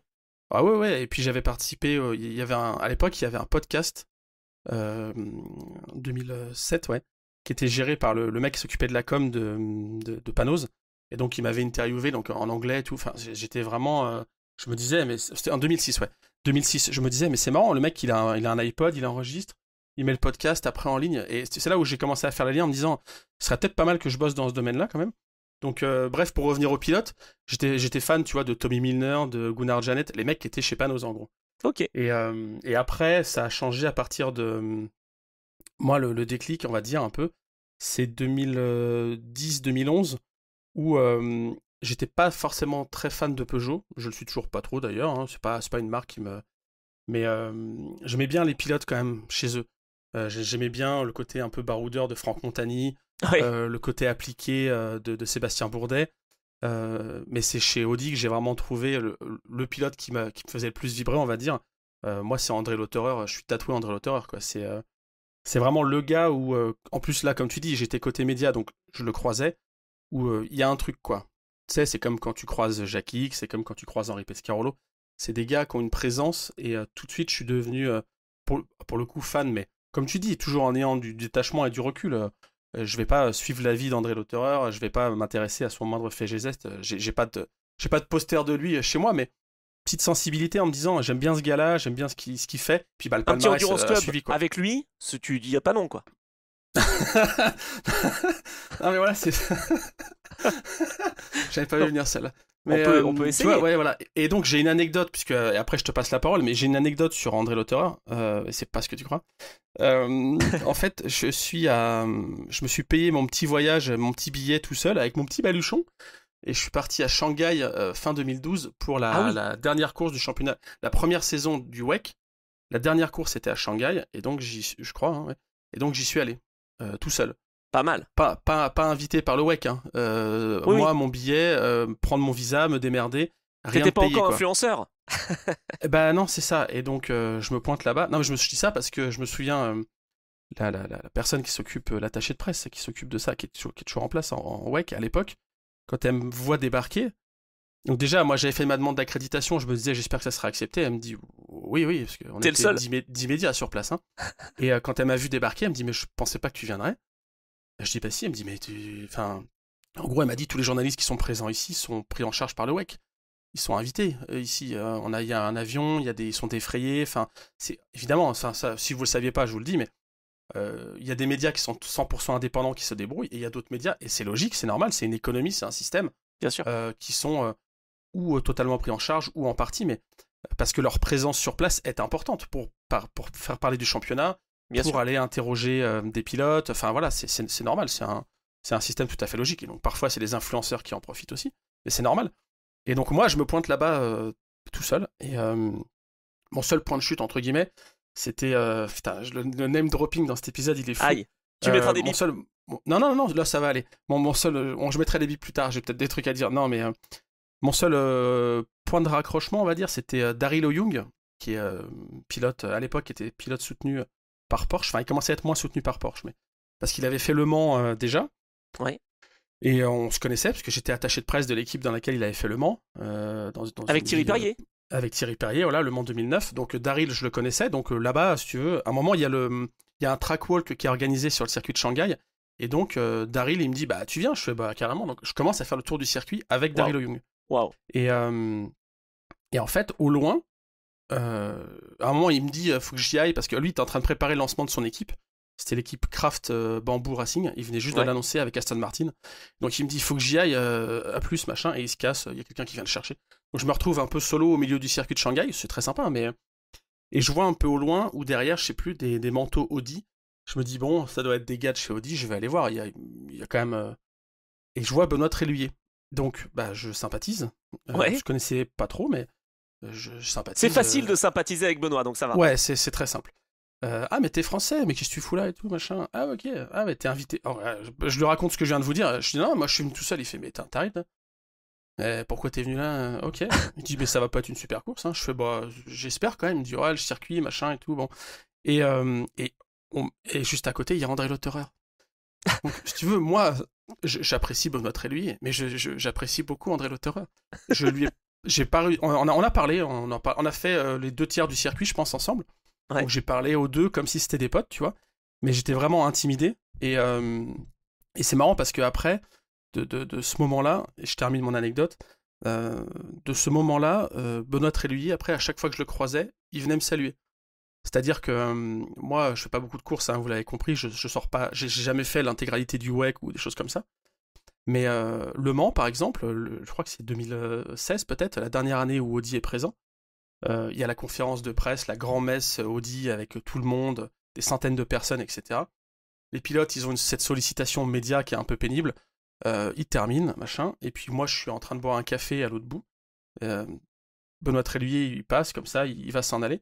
il tourne la tête, on se croise, on croise nos regards, et il recule, il revient me voir, il fait ça va, toi bah alors quoi de neuf machin. Et donc il a pris le temps de me causer alors que tu vois on s'est pas croisé beaucoup, mais à chaque fois j'ai eu des interactions plutôt particulières, tu vois. Par exemple faire le tour de Shanghai, c'est vrai que c'est bon, Ouais. ça laisse des souvenirs quoi. Je Donc pense il avait un respect pour toi du fait que justement ça a dû le marquer, que tu te déplaces même à l'autre bout de ouais. la planète, quoi. Et puis le lendemain quand on avait fait le track walk à Shanghai, le lendemain mon article était, à l'époque je bossais sur le site eurosport.fr, donc si tu veux il y avait sa tête en une du site Eurosport, voilà, comme quoi il allait devenir champion du monde avec Audi, enfin. Donc il me dit ah ouais d'accord, ah ouais je pensais pas que t'avais noté tout ce qu'on s'était dit pendant notre marche. Je fais bah si. Je fais ok bon c'est pas mal. Ouais, non j'avais pas trahi de secret, mais il me dit ok non mais c'est bien retranscrit et tout, c'est cool. Enfin voilà, c'est marrant quand tu bosses bien et quand tu fais les bonnes choses, bah ça les pilotes ils sont lecteurs aussi hein, ou auditeurs, donc je me souviens que ça l'avait marqué quoi. C'était assez sympa. Ah, super anecdote, franchement. Bah, de toute façon, Benoît, il est adorable, hein. J'arrête pas de faire la Ouais. promo de Trajectoire, je suis désolé, mais il y a 2 épisodes Ouais. enfin voilà, qui m'a offert, qui m'a accordé. Enfin voilà, il m'a raconté son trajet, sa trajectoire, ça tombe bien, et ses anecdotes du Mans. Enfin voilà, je sais que tu l'as écouté, mais c'était Ouais. un bonheur vraiment. Il est exceptionnel, Benoît. Bon alors vas-y, donne-moi des anecdotes toi avec des pilotes, ou un ou plusieurs pilotes qui t'ont marqué. Ça tu vas pas m'en Oui, donner oui. un, tu vas m'en donner plusieurs toi. Oh bah tu me connais. Non mais alors moi du coup 2013, forcément je connais tous les pilotes si tu veux à travers l'écran, mais là je suis plus dans l'écran puisque je suis au pesage pour la première fois de ma vie. Je rencontre les pilotes qui sont en plus dans un mode un petit peu plus cool, tu vois, plus détente. Et je me souviens par exemple que c'était un peu mon Disneyland, tu vois. Tout le monde venait pour la photo. Moi j'étais dans l'enclos où Ouais. les pilotes et les voitures se trouvaient. C'est-à-dire Ah que mais sur la place de la Nick République. Heidfeld, oh là là mais il y a machin, ah mais il y a machin, ah, Eh c'est mais ça. c'est incroyable. Mais tu dis ça, mais moi Nick Heidfeld, mais Bah c'était bien sûr. Bah, moi et, aussi, c'est et- pour ça je l'ai croisé là-bas évidemment, ouais. non mais à tel point que j'ai pas pris beaucoup de photos parce que tu sais quand t'es professionnel, tu peux pas trop. En plus quelques années avant, j'avais été un peu justement rabroué entre guillemets parce que j'étais allé voir tel ou tel pilote alors que c'est tout à fait normal. Enfin je veux dire, à un moment c'était sur un salon en Grande-Bretagne. On m'avait dit ah non mais tu peux pas faire ça, tu peux pas aller voir un tel et un tel. Bah si, pourquoi je peux pas? Enfin c'est la vie quoi. Et donc là bah, je voulais pas trop me faire prendre en photo. Moi ça me dérange toujours les journalistes qui se font prendre en photo, tu sais qui posent en fait. Prendre en photo quand t'es en train de bosser, bien évidemment. Mais quand tu poses, c'est toujours compliqué. Je l'ai quand même fait avec Nick Heidfeld et c'est resté, je crois, J'a- ma. Mais non, mais c'est vrai. J'adore tout le prémisse où tu expliques ce qu'il faut pas faire et tu dis et je l'ai quand même fait, non, c'est Et je génial. l'ai quand même fait, mesdames et messieurs. Mais non, parce que Nick Heidfeld, ça a été un de mes pilotes favoris en Formule 1. Je te dis, j'étais passionné de Formule 1. Donc, quand je le vois Oui. arriver avec Rébellion, avec cette voiture numéro 13, j'ai quand même pas su résister. Et je crois que c'est encore ma photo, d'ailleurs, de bannière sur Facebook. Faudrait que je revérifie. Waouh, ah ouais. Mais ouais, 2013, où j'étais avec Nick Heidfeld. Incroyable. Bon, il m'est aussi arrivé de confondre 2 pilotes, étant donné que j'étais super confiant. Je vais voir directement Peter Dumbrek et je l'appelle Stéphane Mucke. Bien, bien. Pas mal. Donc, je lui dis alors Stéphane, et il dit bah moi c'est Peter, mais par Bah, ça. alors, parce que ça, je l'ai fait aussi. Bah, alors, je crois que j'ai déjà raconté Oui, dans un épisode avec Comme le Dogar et je sais plus. Enfin voilà. Mais j'en ai fait un autre. Euh, j'en ai fait un autre plus récent, ah, 2022, je crois. Paul Di Resta. Alors, il est dans les stands. Et en fait, je veux aller lui. Ouais, c'était ça, parce qu'il n'y avait pas encore Peugeot. Donc, je veux aller lui parler. Et je crois que c'était chez United à l'époque qui oui, roulait. oui. Et donc, je vais le voir. Et je dis, ça va, Paul, machin. Et il me laisse faire la phrase. Et il me dit, mais en fait, je suis Andy Merrick. Et là, je fais, ah oui, putain, c'est vrai, Andy Merrick. Ouais. C'est vrai. Vous vous ressemblez, tu lui as dit. Bon, voilà. C'est énorme. Donc en tout cas voilà avec Nick Heidfeld c'était un truc de fou. Avec Dumbrek j'ai vu Bruno Senna.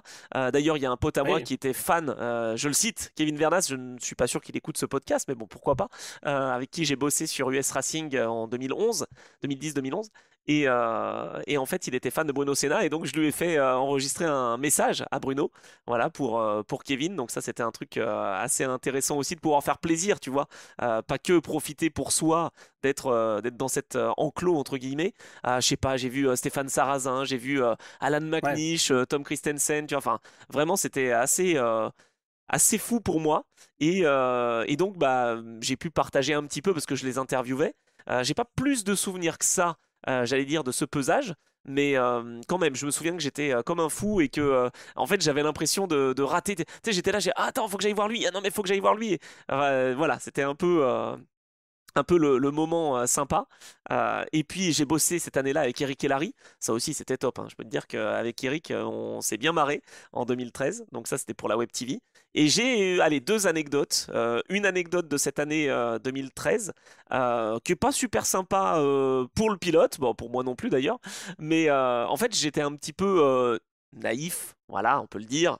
J'aime bien être frais, tu sais, comme on dit, être toujours assez surpris par ce qui se passe, etc. Voilà, je suis encore passionné, hein, évidemment.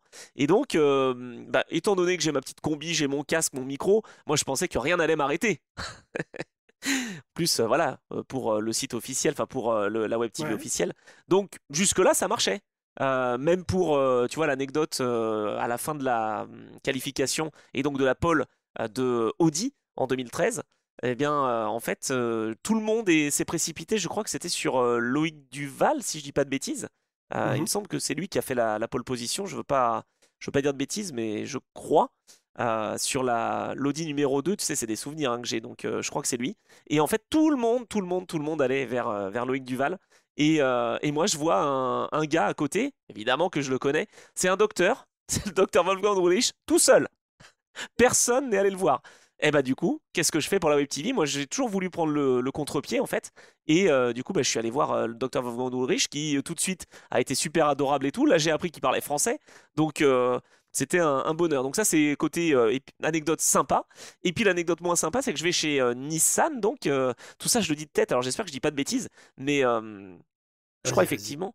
Bah, Nissan, quoi, en P2, du coup, ils motorisaient. Non, c'est ouais, il ça? motorisait une P2 de Ouais, chez chez Greaves, je Greaves ou crois. des trucs. Ouais, chez Greaves, ouais. Bah, je crois que c'est Oh ça. putain, Et ça t'avais va un... balancer sur Greaves. Si tu veux, je Non, mettrai des bips, hein. Tu me dis? tu pourras mettre des bips. Non, même pas. Non, tu vois, je veux même pas. J'aimerais m'expliquer avec lui un jour, mais en fait, si tu veux, ça a été décuplé. Cette déception immense parce qu'en fait j'étais fan de lui. Moi je regarde des courses depuis que j'ai donc 3 ans, je l'ai dit en Formule 1, mais depuis que De j'ai qui il va Motors parler? TV et tout ça, bah en fait je regarde aussi des courses un peu partout sur le globe et notamment le Super GT. Et en fait là chez Greaves, tu avais un équipage 100% Nissan si je puis dire, puisque tu Uhum. avais Lucas Ordóñez, tu Ouais. avais donc Yann Mardenborough qui venait Oui. de cette GT Academy comme Lucas Ordóñez, et tu avais Michael Krum. Et moi, j'ai toujours été passionné et fan des pilotes Aïe. allemands Aïe. et toujours passionné aussi des courses au Japon. Je connaissais bien Benoît Tréluyer pour cette raison-là, parce qu'il avait beaucoup roulé avec Nissan, Ouais. Eric Ben Comas, Poy. etc. Et donc, Michael Krum, j'y vais, quoi. Tranquillou. Et en plus, il a un LMP2, en fait, tu vois, après, avec le recul, il est même pas sur-sollicité, quoi. Donc, j'y Non. vais. Et le mec, pas méchant, tu vois, mais un peu froid. euh, je lui demande une interview. Ouais, ouais, ok. Ouais. Tu vois, enfin, j'ai pas senti la connexion, quoi. Alors que je m'attendais à, attends, je vois Michael Krum, j'étais fan de lui, quoi, vraiment. Et, euh, et donc, il me dit, ouais, ouais, je vais aux toilettes. Bon, bah, il y est encore, hein. Je l'attends toujours. On est en Ah oui. 2024, je l'attends toujours. Non, mais incroyable, il s'est même pas excusé, rien. J'ai dit, alors lui, c'est fini, tu vois. Lui, j'irai plus le voir jamais. Et terminé, quoi. Donc, et j'ai attendu, hein. J'ai attendu 20 minutes. Donc, à un moment, c'est bon, quoi. Tu vois, je suis pas à sa merci non plus. Il est même pas venu me voir, machin. Tu vois, autre anecdote, tiens, d'ailleurs, allez, vas-y, je suis lancé. C'était avec Timo Bernard. Je me souviens plus si c'était la première année ou la deuxième année. Mais lui, par contre, classe, ultra classe, super adorable, Timo. Mm. Je le vois dans les stands. Et en fait, je suis donc toujours pit reporter et je le croise au moment où il allait au muret et je lui dis ah, est-ce que je peux faire une interview rapide? Il dit ah non non pas tout de suite, je vais au muret et je reviens. Ok, fair play tu vois, pas de souci. Moi je suis fair play, je suis pas encore. D'ailleurs je suis resté comme ça. Je vois certains journalistes qui jouent des coudes etc. Moi je veux dire à un moment c'est pas grave quoi, tu vois. C'est si on n'a pas telle ou telle interview. Ça passe et puis je trouverai bien quelqu'un d'autre de toute façon pour me parler. Donc Et là, puis Timo me dit ça. et puis surtout, il faut les laisser faire leur métier. C'est-à-dire que En plus, il y en a souvent plus. ça que certains médias et ou influenceurs oublient, c'est qu'en fait, t'es là, mais t'es quand même censé. C'est un peu comme si t'étais sur un terrain de foot, Oui, que t'as la chance d'être sur le terrain pour les regarder jouer au ballon, mais il faut quand même que tu les laisses se passer le ballon.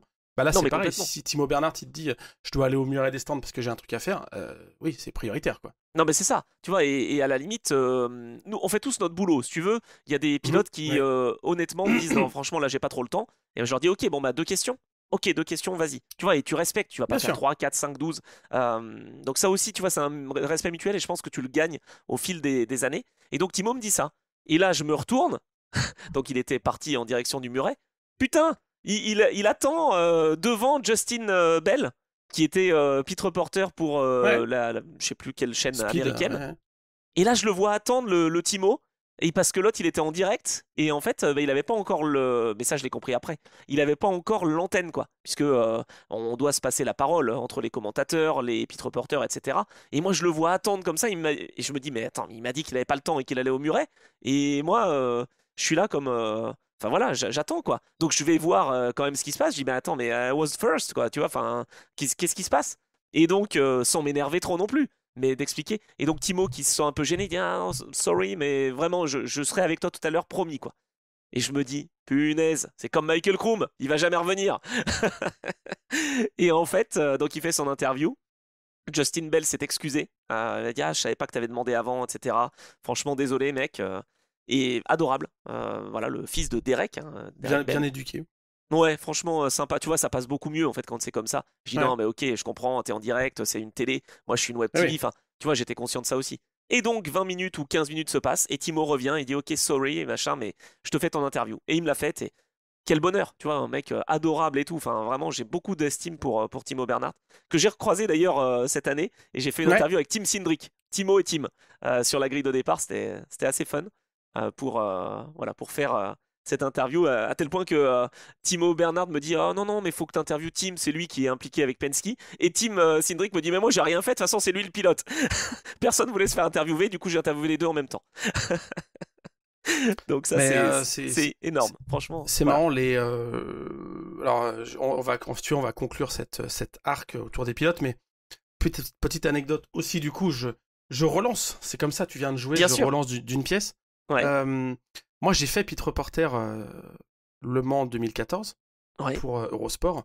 Pas En mal. gros, j'étais censé être cabine commentaire, et puis il se trouve que la personne qui était alors dans la journée, quand il y a les caméras, parce qu'en fait il y a pit reporter quand il y a les heures de course de jour, Oui. où alors c'est pas du tout méchant ce que je dis, j'ai juste que j'ai plus son prénom, mais c'était une Miss France qui était là, enfin une ex Miss France Laurie Tillman, Ouais. Laurie Laurie Tillman qui était Tillman, là, ouais.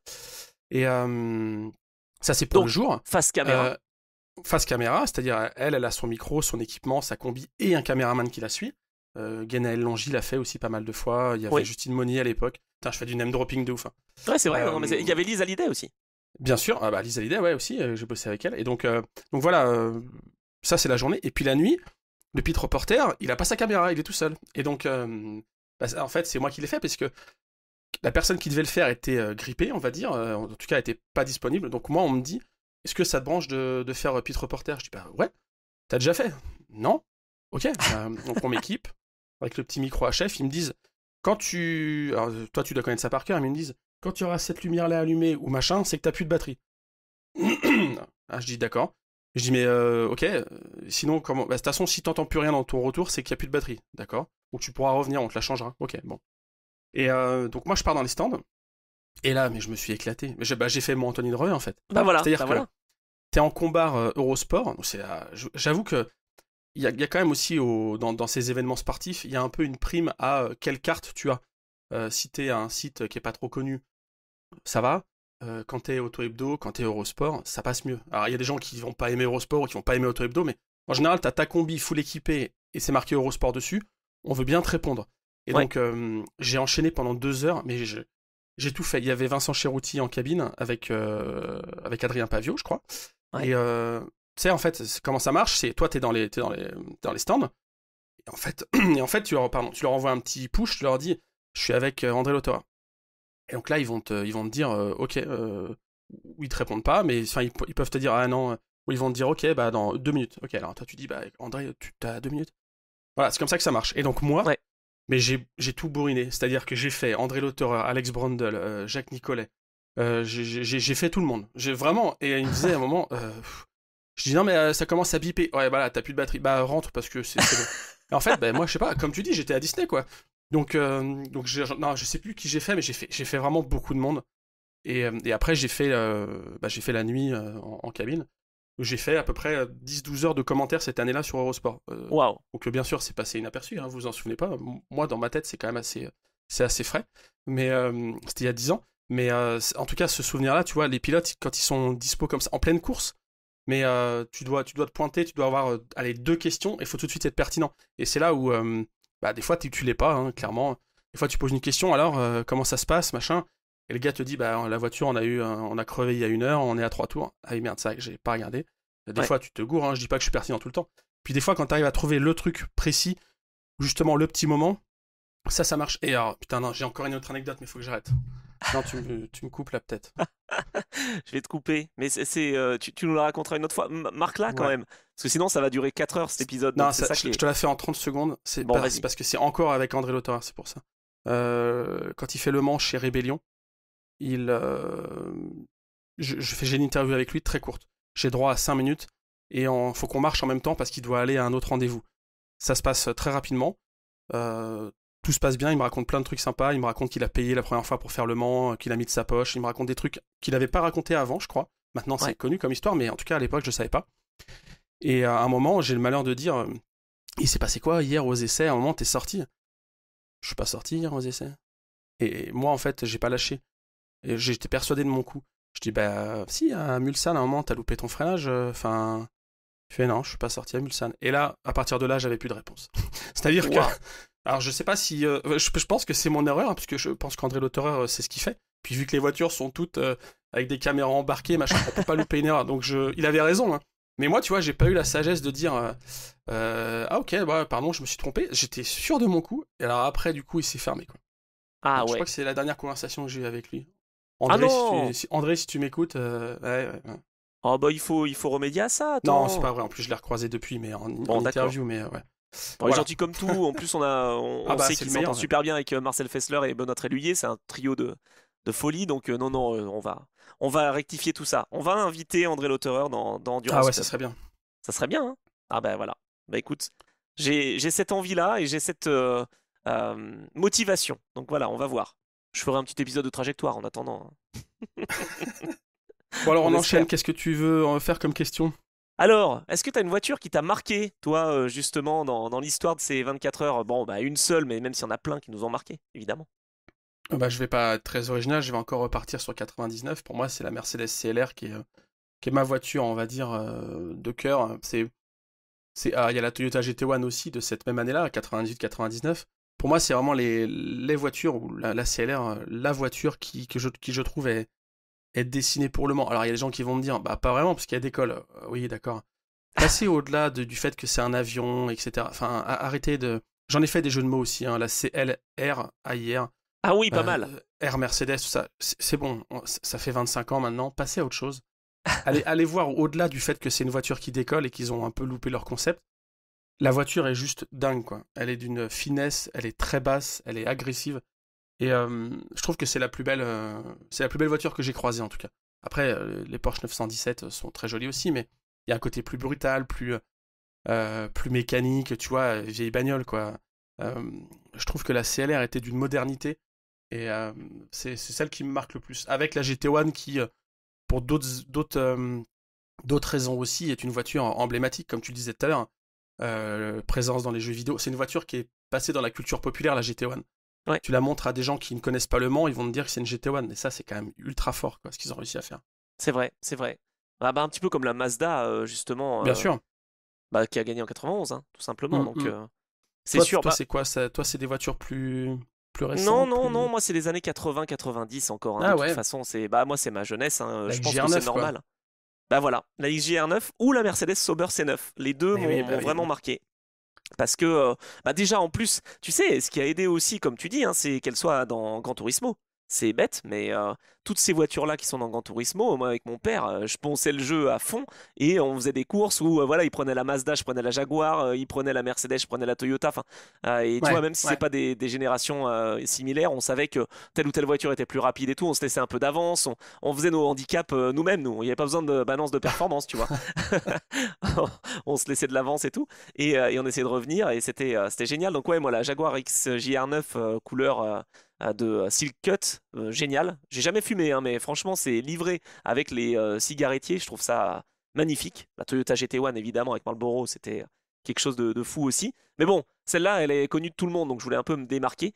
Et donc ouais, je te dis, la Mercedes Sauber C9, bah, il y a plein de Hmm. choses qui font que, c'est-à-dire que cette voiture, elle est magnifique. Moi, j'ai toujours bien aimé Mercedes, j'ai toujours bien aimé Schumacher, et je me souviens qu'évidemment, avec Frentzen, que j'aimais beaucoup, et Karl Wendlinger, bah, ils ont été justement dans cette voiture-là. Il y a tellement de souvenirs aussi. Enfin, vraiment, ouais, c'était super intéressant pour moi de la retrouver dans Gran Turismo, et ça m'a rappelé quand même des souvenirs que je n'avais pas connus en direct, puisque évidemment en 95, il n'y avait plus de Mercedes Sauber C9 ni de Jaguar XJR9. Mais en tout cas, pour m'être replongé après dans l'histoire, effectivement, c'est voilà, des voitures qui ont été très marquantes. Et c'est marrant parce que tu vois, moi j'ai fait, je me souviens très bien d'avoir fait la première édition du Mans Classique en 2002, où mon père était fou de voir des Porsche 917, de voir des Matra, qui moi me faisaient pas grand-chose quand je les croisais. Et là, plus récemment, j'ai eu la chance de faire les deux éditions consécutives du Mans Classique 22-23. Je suis comme un fou devant le plateau Endurance Racing Legends, évidemment, puisque c'est les voitures des années 90-2000. Ouais, Et je suis comme un fou maintenant devant les groupes C aussi. Enfin, il y avait une Lola avec un moteur Judd, enfin les T92, c'est juste incroyable. Et c'est marrant parce que t'as des voitures qui, comme tu dis, te marquent pas forcément à l'époque, mais après quand tu les revois, oui. t'es comme un gamin quoi. Ah bah moi clairement la Matra ça me fait cet effet-là. Tu vois, Ouais, ça m'évoquait ouais, pas grand-chose. Je l'avais en miniature au ouais, moi aussi. 1,43e, Ouais, mais sans plus. Et là de savoir tout ce qui s'est passé, toute l'histoire, etc., de l'avoir vu à ouais, ouais, Rétromobile en fait sur le Standy ouais. Deck, cette Ah oui, c'est vrai. Matra, quand tu vois les noms des pilotes qui sont marqués dessus avec Pescarolo Larousse, tu te dis ah ouais quand même d'accord. Ouais, Euh, ouais. c'est non c'est fort. Franchement, donc voilà, c'est vrai qu'avec le recul, avec l'expérience, avec la connaissance aussi, et on espère que dans Endurance Club, justement, ça puisse permettre de raviver à la fois des souvenirs et aussi de connaître mieux l'endurance pour après se construire donc tous ces souvenirs, eh bien, ouais, je pense qu'on acquiert encore voilà, de belles surprises quand on voit ces autos-là. C'est pour ça qu'on adore se retrouver à Rétromobile et qu'on aime bien aussi le Mans Classique. Moi, ça fait longtemps que j'y suis pas allé, malheureusement. Toujours un clash, mais j'aimerais y retourner, hein. C'est pas faute d'avoir essayé, hein. Ah ouais, le Mans Classique, c'est top, hein. Franchement, c'est. Et J'aimerais vraiment. est-ce que, alors, il nous reste, on va quand même essayer de pas faire trop long. Oui, il nous reste Il deux nous reste. questions. Alors, vas-y. Bon, quelle est la portion du circuit des 24 heures que tu préfères? Alors, soit en tant Ouais. que spectateur, soit en tant que pilote amateur sur simulation ou sur console. Ah. Ah ouais, ok. Et en tant que photographe, tu sais, tu te rajoutes Ouais, un. ouais, non, mais voilà, c'est ça. Tu me dis vraiment. Ah Moi, ouais. j'ai deux réponses aussi, pareil, comme d'habitude. euh, En spectateur, je pense que c'est l'enchaînement Est de la forêt, Terre trop rouge. Je pense que c'est là que j'ai passé le plus d'heures à regarder passer les voitures. Ah ouais. Le Est de la forêt, maintenant que c'est beaucoup plus ouvert, on voit et que les arbres reviennent, c'est ça qui est bien aussi. Parce qu'il y a eu beaucoup d'efforts pour replanter. Je sais que Fabrice Bourrigaud, notamment à la CO, a beaucoup contribué à re-rendre cet espace boisé, parce qu'il y a eu pas mal d'années où il n'y avait plus rien. Quand ils ont Ouais. vraiment creusé, fait la butte de terre, etc. Donc là, ça va redevenir un vrai Est de la forêt. Enfin, ça l'est déjà revenu un peu. Donc j'aime bien cet enchaînement. Le terre trop rouge, c'est très court, quoi. Tu les vois rentrer dans ton champ de vision à gauche, elles partent à droite, c'est très rapide, mais j'aime bien cet enchaînement-là en tant que spectateur, je parle. Après, quand tu es sur simulateur, j'aime bien Indianapolis. J'aime bien l'enchaînement Indianapolis-Arnage. Je trouve que c'est très sympa. Et en tant que photographe, je me rajoute cette casquette-là. Pour moi, c'est la première chicane. Donc, la chicane carte S pour les intimes, ou la chicane Daytona, ou la chicane PlayStation. Enfin, vous l'appelez comme vous voulez, mais la première chicane des Inaudières, c'est le spot que je préfère en tant que photographe. Ah, génial, super intéressant, tu vois, j'ai bien fait de poser cette Ouais. question. Alors moi, en tant que spectateur, ça va être difficile parce que j'ai jamais été spectateur. J'imagine qu'Indianapolis, ça doit être exceptionnel et j'aimerais vraiment le faire, je sais pas quand, mais j'aimerais vraiment, peut-être pour la journée test, pourquoi pas, mais je suis beaucoup occupé aussi, généralement. Donc voilà, ça c'est vraiment la partie que j'aimerais vivre en tant que spectateur. En tant que pilote amateur sur simulation, ouais, Indianapolis, peut-être pas mal, mais moi j'arrive pas trop à maîtriser. Moi j'aime bien les S-Porsche. S-Porsche, Ouais, karting bien sûr. jusqu'au chicane Ford, là, c'est un endroit magique, quoi. Quand tu arrives vraiment dans cet endroit-là, tu te dis, ah Quand ouais, t'as le ouais, là, bon faut. appui et quand t'as le bon... Ah, c'est Ouais, bien clair. sûr. Ouais. Faut que je reste sur la bonne trajectoire et tout. Et ça, c'est quelque chose d'assez intéressant. Donc, tu vois, voilà, moi, c'est ces deux portions-là qui me plaisent. Et puis, petite anecdote rapide quand même. Tu me parles du Tertre Rouge et du S de la Forêt. J'ai quand même, si, une fois pour mettre en valeur les commissaires et pour faire un petit sujet, été en bord de piste, quand même. Je ne peux pas le nier maintenant. C'était en 2020, je crois, où il y avait pas grand monde et donc, enfin, Non, il y avait c'est personne en sûr. tant que spectateur. Non, mais et donc, je suis allé faire un petit sujet sur les commissaires. C'était pour la plateforme 24 heures United ou quelque chose comme ça. Mhm. Et j'étais au Tertre Rouge. Donc en fait, j'ai vu effectivement la vitesse que prennent les voitures dans cette cassure à droite qui Ouais. t'emmène vers la grande ligne droite. C'est assez impressionnant et ouais, j'en ai eu pour mon argent, si je puis dire. Pour avoir la chance d'avoir beaucoup arpenté le circuit en tant que photographe, c'est vraiment... Il y a des endroits où, avant Mulsanne et avant Indianapolis, là où les voitures sont le plus vite, c'est vraiment très impressionnant. Et je sais que l'ACO est assez... Il y a l'air d'y avoir des ouvertures en tout cas, ou des réflexions sur la possibilité d'ajouter des tribunes. Alors, j'ai entendu peut-être première chicane, ou... après c'est toujours une question de... est-ce qu'ils peuvent récupérer le foncier? Est-ce qu'ils peuvent installer des choses? Est-ce que c'est temporaire? Mais je pense que le nombre de tribunes va à l'avenir augmenter. Alors, je suis pas en train de dire qu'il y en aura à Indianapolis ou dans le milieu de la forêt, mais je pense qu'il y aura de nouveaux endroits peut-être qui seront accessibles. En tout cas, c'est en Ouais. réflexion. Ah, pas mal. Intéressant en Ouais, tout cas. Mais ouais, voilà, ce circuit des 24 heures, il est mythique, hein, évidemment. On l'a toujours connu avec les chicanes, nous, mais finalement, ces chicanes, elles apportent aussi pas mal, hein. Bah, ça pourrait être une possibilité d'avoir une tribune, donc tant mieux. Et bah, il s'en passe toujours aussi à ces chicanes-là. Donc voilà, c'est de bonnes infos. Bah tiens, j'espère que ça va se concrétiser, en effet. Alors bon, dernière question pour ouvrir, et ouais. après on vous laisse avec les vacances profiter donc de quelques jours, parce qu'on se retrouvera nous aux alentours du 21 août pour la preview de l'épreuve de Spa-Francorchamps en ELMS, donc ça sera la quatrième manche de la saison. Mais avant ça, si tu étais team manager, voilà, on est dans 24 heures du Mans manager, voilà, nouveau jeu qu'on vient de Ouais. sortir. Euh, et pour gagner donc au général, quel est l'équipage, ça c'est dur, quel est l'équipage que tu prends? Tout pilote, toute génération confondue, c'est un équipage de 3 pilotes quand même que tu peux avoir. Allez, on accepte un pilote de réserve aussi au cas où. Euh, qu'est-ce que tu aurais comme trio, justement, pour le composer, ce Alors, trio? bon, on n'a pas eu beaucoup de temps pour y réfléchir, mais alors moi, je ferais une association Tom Christensen, Ouais, non pas parce qu'il a gagné 9 fois, mais enfin un peu, mais parce que pour moi, Tom Christensen, c'est le pilote qui représente le mieux le gars talentueux, évidemment, très bon pilote, mais aussi le gars qui a de la chance. Pour en avoir gagné autant, il a eu de la chance d'être sur l'ABM qui ne pète pas en 99. Carton rouge à moi-même, désolé, l'épisode commençait à toucher à sa fin. Et là, pour le coup, l'exemple que je donne est totalement à l'opposé. En 99, Tom Christensen, il est justement sur l'ABM qui pète, donc en fait, il n'a pas eu de chance pour cette édition-là. Je me suis emporté, je lui ai donné la victoire de 99, mais finalement, non, il n'y était pas. Donc, mes excuses pour cette imprécision. Et Anthony buvait mes paroles et n'a pas relevé. Donc voilà, encore désolé. En 99, on est d'accord. On est sur du Winkelhock, du Martini et du Dalmas en vainqueur. Tom Christensen n'a pas une 10e victoire. D'être sur la bonne Audi, de choisir, enfin d'être placé sur la bonne Audi privée quand il fallait, sur la Bentley. Enfin bref, pour moi, c'est le pilote qui apporte la dose de chance à l'équipage. Donc voilà pourquoi je le prends. c'est vrai. En 2, je mets André Lauteur. Je pense que vous commencez à comprendre pourquoi. Parce que triple vainqueur et parce que je pense qu'il aurait envie d'aller en chercher une 4e. Et parce que c'est un pilote, je me souviens très bien de Benoît Tréluyer me parler d'André Lauteur en me disant l'avantage qu'il y a avec André, c'est que quand il est dans la voiture, on sait qu'il n'y aura pas d'erreur. Et ça, déjà, c'est une valeur. Enfin, c'est un truc de fou. La preuve, quand je lui ai dit qu'il avait fait une erreur, c'était pas le cas. Non, mais blague à part, il fait rarement des erreurs, André Lauteur. Donc, ça serait un très bon deuxième pilote dans l'équipage. Et en 3, bien sûr, j'hésite. Donc, j'aimerais bien avoir un pilote qui n'a pas gagné. Parce que là, t'as Christensen, Lauteur, donc voilà. J'aimerais bien un pilote qui n'a pas gagné, comme ça lui donne une dose de motivation supplémentaire. Et surtout, s'il gagne, déjà qu'il est légendaire, ça serait encore plus fort. Donc là, attention, hein, je vous préviens, je retombe dans mes travers, mais Ah, j'hésite entre Stirling Moss ou Jim Clark. Ah, pas mal. En gros, là, t'as des pilotes qui sont légendaires, qui n'ont pas besoin d'une victoire aux 24 heures du Mans pour être dans l'histoire de l'automobile. Mais putain, s'ils en avaient une, ça serait juste mythique, quoi. Donc, Stirling Moss ou Jim Clark avec André Lauterer et Tom Christensen, ça mixe à peine les époques, quoi, parce que André Lauterer et Tom Christensen sont quand même presque contemporains. Mais par contre, là, avec Moss ou Clark, t'as une petite dose un peu rétro, quoi.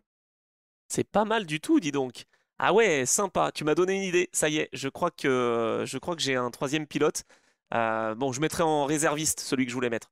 Vas-y, vas-y. Ah oui, moi, du coup, réserviste, bah, l'un des deux que je viens de donner, ouais, en réserviste.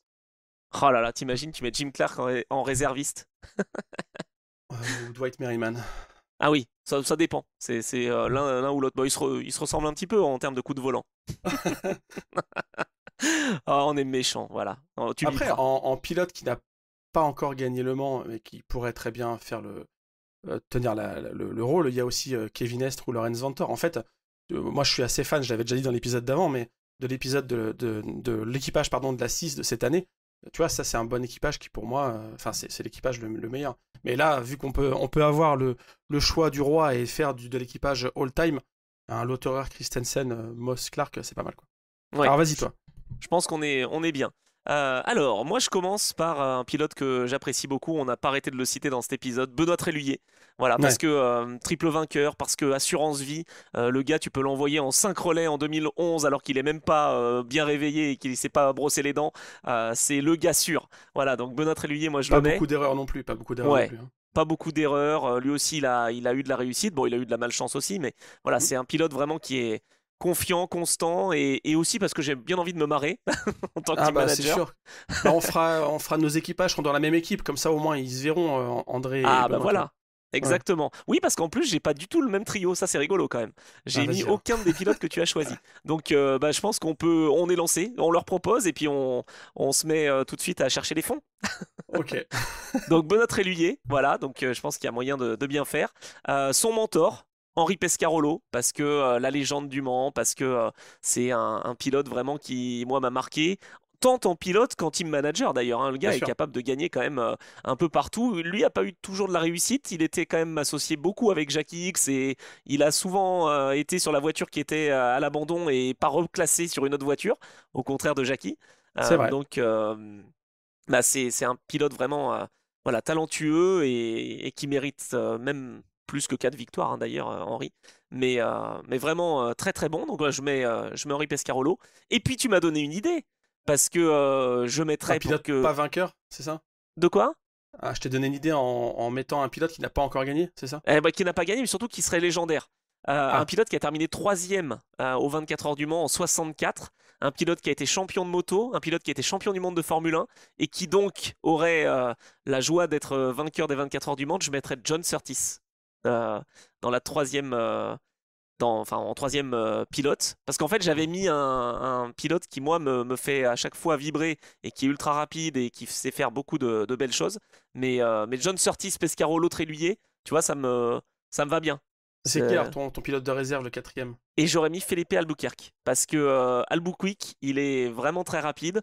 Il mériterait, je pense, selon moi, hein, une opportunité pour aller gagner les 24 heures. Peut-être si Acura, Honda ou qui tu veux, sous quel nom, arrive, ça serait pas mal. T'imagines un équipage Felipe Albuquerque, Louis Delettra et, je sais pas moi, un autre pilote, Un un Taylor ou Taylor, allez, un... pourquoi Ouais. pas.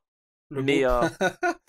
non, mais j'aurais bien, tu vois, j'aurais bien mis Albuquerque. Alors, ça aurait été bizarre, hein, Tréluyer, Pescarolo, Albuquerque, mais je le mets en réserve. Voilà, pilote de réserve, comme ça, s'il se passe quelque chose, il est là pour nous épauler. Mais ouais, c'est pas mal nos trios. En fait, je suis Donc très content qu'on n'ait pas les mêmes. aucun de nous ne fait appel à Jackie X ou par exemple redonne sa chance à Michael Schumacher. Non, c'est vrai. Alors, Jackie X, évidemment, c'est que j'avais pas envie que ce soit trop cliché, tu vois, j'ai pas pris non plus Ouais, Tom bah non, mais bien Christensen. sûr, c'est pour ça. Ouais, je suis Ah, d'accord. Jackie X, quand même, si. Oh, bah, tu fais un équipage Pescarolo X Tréluyer, t'es pas mal. Ou un Pescarolo X Christensen, mais tout le monde va avoir ça en tête. Parce qu'ils ont gagné, parce qu'ils ont été mythiques. Mais non, je suis content de mon trio, je suis content de ton trio, tu vois, c'est pas mal. Sinon, pour le spectacle, si on a une troisième voiture qu'on peut emmener à Ouais, la case directe, on met la famille Mansell et puis c'est bon, ouais, c'est vrai que ça te fait un lien avec la Formule 1, c'est pas mal. Bon, tu après, vois. sinon, on peut faire un équipage un peu d'expérience, tu vois, un Terrada, Pescarolo, Ah oui, Collard. Ah bah vas-y, je signe aussi pour ça. Très bien. Bon, Sans édition cumulée, ou non, à peine, mais enfin ouais, bon. il va falloir qu'on trouve vraiment de gros financements parce que là, on est en train d'essayer d'engager 4 voitures, hein. Ouais, les assurances aussi, parce que Yojiro Terada derrière un volant, je suis pas sûr que ça. Je sais Oh, pas ah, s'il est Nigel encore en Mansell compte. aussi. Nigel Mansell, t'es pas mal. Ouais, Il faut, c'est il vrai faut que Nigel assurance. Mansell, ouais, j'ai pas réfléchi à ça. Ah bah d'ailleurs, la seule fois où il a participé avec ses fils n'ont jamais roulé, hein. Et puis lui à peine, quoi. Donc Et puis il a fait lui, il a fait un. un tour, je Ouais, crois. c'est ça, un tour. Ouais. Donc je dis ça en rigolant, j'ai beaucoup d'affection pour Nigel Mansell, mais voilà, il est spectaculaire et parfois bah, ça passe pas malheureusement. Mais c'est un pilote au moins qui nous offre du spectacle. Eh ben tu Ouais, vois, je c'est suis sûr. très content de cette question parce que je me disais, oh, on va tous mettre les mêmes pilotes, ça va être euh, Je ça pense va que être tu ennuyeux. m'attendais pas trop sur Moss et Clark. Ouais, Même moi, voilà. je. Ah non, mais Ouais, c'est exactement. sûr. Et du coup, je suis très content parce que j'y avais pas pensé et ça me permet de lui rendre hommage à John Surtees, vraiment qui a pas eu une vie Eh, facile non plus parce que tu vois, de son vivant, perdre son fils qui pourtant était très jeune et John a eu du mal à l'avoir, hein, Henry. Donc, tu vois, ouais. je me dis c'est quand même un clin d'œil bienvenu pour John Surtees qui a quand même marqué l'histoire des sports mécaniques et qui était très sympa. Je l'avais rencontré à l'Autosport Show en 2000, je me souviens plus, 2013 je crois, à Birmingham, et vraiment la classe quoi. Alors il était déjà diminué et fatigué, mais Hmm. il était super gentil, super disponible. Et voilà, j'ai un très bon souvenir de John Surtees, donc bah, ça me ferait plaisir de le faire rouler dans mon équipe imaginaire. Voilà, tout Voilà, c'est ça. simplement. Bon, Bon, bah bah bien. top. Bah ouais, on a, Euh, on a fini. Oh, c'est déjà fini. Bon, c'est l'épisode le plus long, hein, je te le dis direct. Mais bon, Oui, en oui. même temps, ça permettra, parce qu'on va faire une petite pause de quoi, de 2 semaines, d'accompagner donc tous les fans d'endurance pendant les vacances, puisqu'on Ah, et puis je aura pense que. voilà Je, plusieurs je numéros qui pense que. manqueront. Je pense que là aussi, parce que bon, on rigole depuis quelques épisodes, je mets des petits bips parce qu'on commence à balancer un peu, ou on raconte des histoires, mais je pense que c'est le genre d'épisode aussi qui apporte un peu des infos pour mieux nous connaître, entre guillemets, et pour comprendre un peu notre point de vue. Enfin, tu sais, c'est toujours intéressant de savoir qui parle, enfin, quel est un peu le background. Et là, je pense qu'on vous a donné un petit peu de matière pour que vous compreniez pourquoi on est sensible à tel truc, pourquoi on critique telle autre chose. Là, au moins, il y a de la matière, quoi.